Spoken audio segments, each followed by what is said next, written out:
The ocean does not kill quickly. It waits. And in the first 72 hours after a shipwreck, nearly every life or death decision has already been made. Because most survivors don't die when the ship goes down. They die afterward. Alone, adrift, surrounded by miles of water that offers no mercy and no direction. Surviving the wreck is only the beginning. What comes next is the real test. When a ship finally slips beneath the surface, the silence that follows can feel like relief. The violence is over. The screaming stops. The engine noise disappears. For a brief moment, survivors believe the worst has passed. But the ocean is patient. And danger does not announce itself out here. Adrenaline floods the body, masking injuries and clouding judgment. People make decisions they would never make on land, swimming for debris too far away, abandoning flotation, wasting precious energy. Hope rises quickly after a disaster. But at sea, hope has a very short shelf life. Most survivors don't realize they're already entering the most dangerous phase of all. Darkness at sea is different from darkness on land. There are no distant headlights, no glowing windows, no sense of direction, just endless black water. When the sun disappears, temperature drops faster than many expect. Wet skin pulls heat from the body. Muscles stiffen. Shivering begins. And then come the sounds. Water slapping against debris, something brushing past your leg. Waves moving in rhythms the brain struggles to predict. The imagination turns hostile. Many survivors later described the first night as the moment fear truly took control. Not because of what they could see, but because of what they couldn't. Sleep becomes nearly impossible. Time distorts. Minutes feel like hours. By morning, exhaustion has already begun rewriting the mind. Second day is when the invisible threats arrive. The sun climbs higher, unfiltered and relentless. Lips crack. Salt dries across the skin. Eyes burn from the glare reflecting off the water. Thirst becomes constant, and dangerous thoughts begin to surface. Some imagine they see land.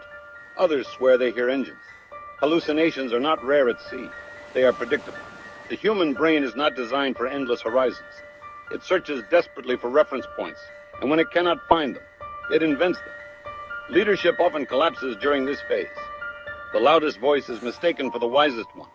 Groups argue over whether to stay with debris or attempt impossible swims. Every choice now carries consequences. Because by the second day, the ocean is no longer testing the body. It is testing the mind. Survival stories often focus on strength, but what truly determines survival is decision-making under fear. Groups that seemed unified hours earlier begin to fracture.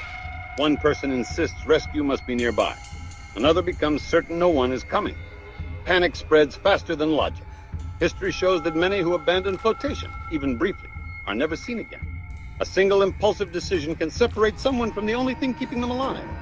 And once distance grows, the ocean erases evidence quickly. There are rarely dramatic moments. No music, no warning. Someone is simply there, and then they are not.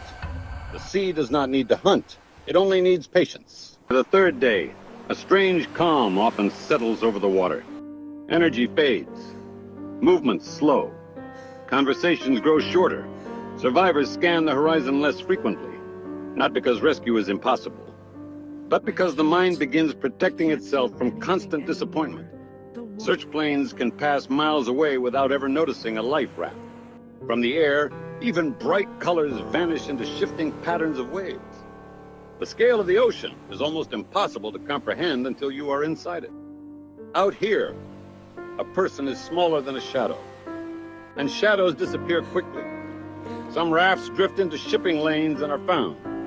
Others drift into emptiness, where currents decide their fate. Not every distress call is heard. Not every survivor is seen. Surviving a shipwreck is not about bravery. It is about the choices made while fear is louder than reason. The ones who live are rarely the strongest. They are the calmest, the most patient, the most disciplined. Because the ocean doesn't chase you. It doesn't need to. It waits for exhaustion, for dehydration, for one irreversible mistake. And in those first 72 hours, the story is usually already written. End day.